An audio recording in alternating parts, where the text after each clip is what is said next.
अगर मेरा कत्ल हो जाए तो ईरान को मिटा देना। ईरान के खिलाफ ट्रंप ने बनाया सीरिया प्लान। न्यूजीलैंड के प्रधानमंत्री हैं भारत के बड़े फैन। पीएम मोदी ने न्यूजीलैंड के लोगों को किया संबोधित। वियतनाम में पलटी नाव, 36 भारतीय थे सवार। शेख हसीना को एनसीपी ने दी मौत की धमकी। नमस्कार, मेरा नाम है शालिनी और आप देख रहे हैं द न्यूज 15। स्वागत है आपका हमारे खास प्रोग्राम दुनिया के हालचाल में। चलिए नजर डालते हैं इन बड़ी खबरों पर विस्तार से। अमेरिकी राष्ट्रपति डोनाल्ड ट्रंप ने ईरान को लेकर बहुत बड़ा और चौंकाने वाला बयान दिया है। उन्होंने कहा है कि वे लंबे समय से ईरान के निशाने पर हैं। ईरान उन्हें मारना चाहता है। इस खतरे को देखते हुए ट्रंप ने अमेरिकी अधिकारियों को लिखित निर्देश दे दिए हैं कि अगर उनकी हत्या हो जाए तो ईरान पर इतना तेज और भयंकर हमला किया जाए जो दुनिया ने पहले कभी नहीं देखा हो। न्यूयॉर्क पोस्ट को दिए इंटरव्यू में ट्रंप ने कहा, मैं ईरान की हिट लिस्ट में सबसे ऊपर हूं। उन्होंने मजाक में ये भी कहा, अगर मुझे कुछ हुआ तो आप लोग मुझे याद करेंगे।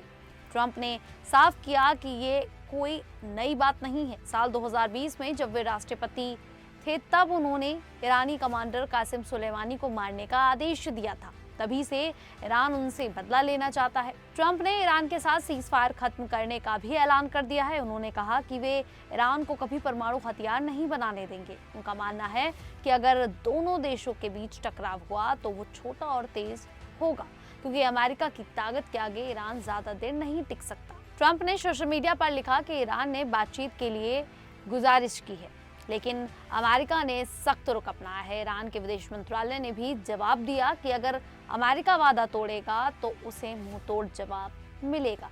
ट्रंप बिल्कुल नहीं डरे हुए हैं, वे ईरान पर सख्ती से नजर रखे हुए हैं।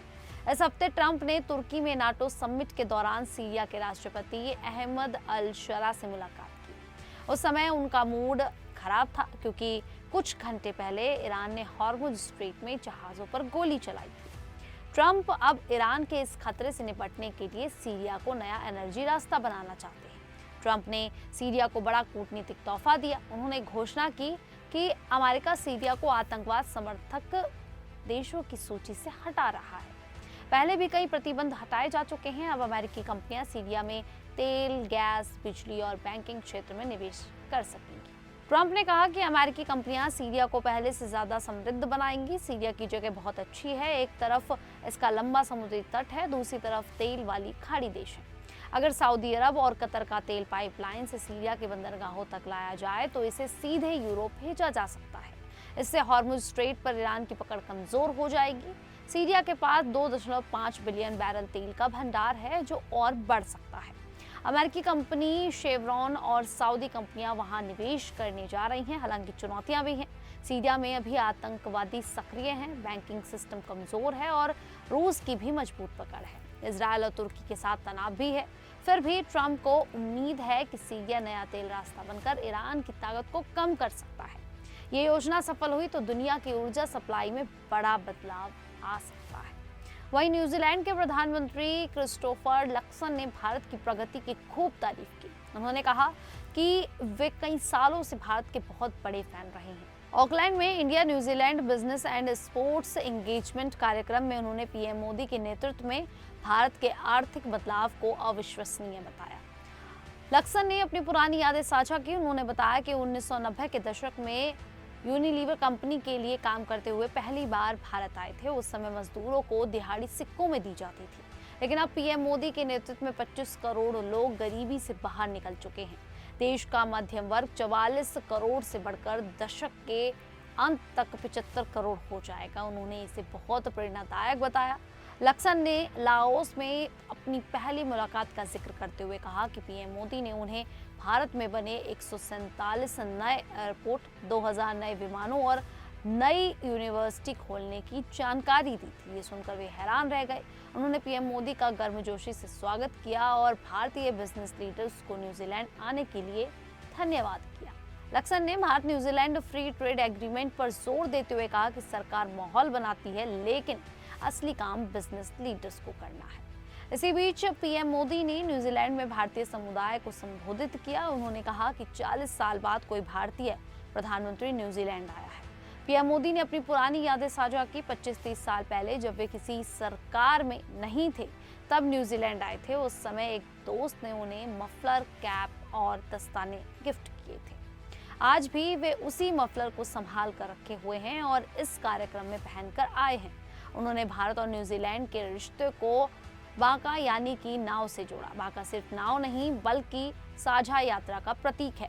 अब दोनों देश नई यात्रा पर निकल रहे हैं। पीएम मोदी ने कहा, हवाएं हमारे साथ हैं, समंदर हमारे साथ है, हम सफल होंगे। उन्होंने न्यूजीलैंड के भारतीय समुदाय की तारीफ की। यहाँ निखिल रविशंकर एयर न्यूजीलैंड के CEO बने, आनंद सत्यानंद गवर्नर जनरल बने। सड़कों पर खंडाला, बॉम्बे हिल्स, दिल्ली क्रिसेंट जैसे नाम हैं। पीएम मोदी ने कहा कि भारत अपनी प्राचीन संस्कृति को बचाते हुए आधुनिक बन रहा है। न्यूजीलैंड से हमने महिलाओं के अधिकार और ग्रामीण अर्थव्यवस्था सीखी है। भारत आज दुनिया की सबसे तेज बढ़ती अर्थव्यवस्था है, सबसे बड़ा वैक्सीन उत्पादक है और UPI से अरबों ट्रांजैक्शन हो रहे हैं। उन्होंने खेल, व्यापार और संस्कृति में दोनों देशों की समानताओं पर जोर दिया। आखिर में कहा, अब 40 साल इंतजार नहीं करना पड़ेगा, ये मोदी की गारंटी है। वहीं वियतनाम के फू कोक आइलैंड के पास एक दुखद हादसा हो गया है। शनिवार को भारतीय पर्यटकों को ले जा रही एक स्पीड बोट पलट गई। हनोई में भारतीय दूतावास ने बताया कि नाव में कुल 36 लोग सवार थे, जिनमें 32 भारतीय पर्यटक और 4 क्रू मेंबर शामिल थे। स्थानीय मीडिया के अनुसार इस हादसे में 15 लोगों की मौत होने की आशंका है, जबकि 21 लोगों को बचा लिया गया है। हादसा दोपहर करीब 1 बजे हुआ। ओशन पियर आइलैंड कंपनी की ये स्पीड बोट होन से आनथोई बंदरगाह जा रही थी। नुगोई से लगभग 400 मीटर दूर नाव पलट गई। समुद्र में बड़ी लहरें उठ रही थी, जिससे कई पर्यटक पलटी नाव के अंदर फंस गए। आसपास की अन्य टूरिस्ट बोटों ने तुरंत मदद की, लेकिन बचाव कार्य में काफी मुश्किल आई। भारतीय दूतावास ने तुरंत कंट्रोल रूम बनाए, जानकारी और मदद के लिए नंबर जारी किए गए हैं। हनोई दूतावास ने कहा है कि वे स्थानीय अधिकारियों के साथ संपर्क में हैं और किसी भी मदद के लिए तैयार हैं। सर्च और रेस्क्यू ऑपरेशन अभी भी जारी है। ये घटना भारतीय पर्यटकों के लिए बहुत ज्यादा दुखद है। दूतावास पर्यटकों के परिवारों से लगातार संपर्क कर रहा है। वहीं बांग्लादेश की पूर्व प्रधानमंत्री शेख हसीना ने दिसंबर में भारत से अपने देश लौटने का ऐलान किया है। उन्होंने कहा कि वे अपनी पार्टी के नेताओं के साथ वापस जाएंगी और जरूरी अधिकारियों के सामने सरेंडर कर सकती हैं। इस ऐलान पर राजनीतिक दलों की तेज प्रतिक्रियाएं सामने आई हैं। नेशनल सिटीजन पार्टी के नेता नाहिद इस्लाम ने साफ कहा कि अगर हसीना लौटती हैं तो सिर्फ मौत की सजा पाने के लिए। उन्होंने मांग की कि सरकार कोर्ट का फैसला लागू करे और उन्हें सजा दिलाए। BNP के वरिष्ठ नेता राहुल कबीर रिजवी ने कहा कि हसीना के खिलाफ पहले से कई मुकदमे चल रहे हैं। 2024 के जुलाई विद्रोह में हुई हत्याओं के मामलों में उन्हें मौत की सजा मिल चुकी है। जमाते इस्लामी के नेताओं ने हसीना के बयान को राजनीतिक साजिश बताया। उन्होंने कहा कि इसमें कोई छिपा एजेंडा हो सकता है। विपक्ष के चीफ व्हिप ने सरकार से जल्दी सजा लागू करने की मांग की ताकि देश में स्थिरता बनी रहे। शेख हसीना पर 2024 के विद्रोह के दौरान हुई मौतों का आरोप है। अब ये देखना होगा कि सरकार उन्हें कब और कैसे देश वापस लाती है। ये मुद्दा बांग्लादेश की राजनीति को फिर से गरमा गया है। खैर, अब इस पूरे मामले को लेकर आप लोगों की क्या राय है, आप हमें कमेंट करके जरूर बताएं। अभी के लिए इतना ही, फिर हाजिर होंगे ऐसी ही देश और दुनिया से जुड़ी बड़ी खबरों के साथ। तब तक के लिए देखते रहिए द न्यूज़ 15।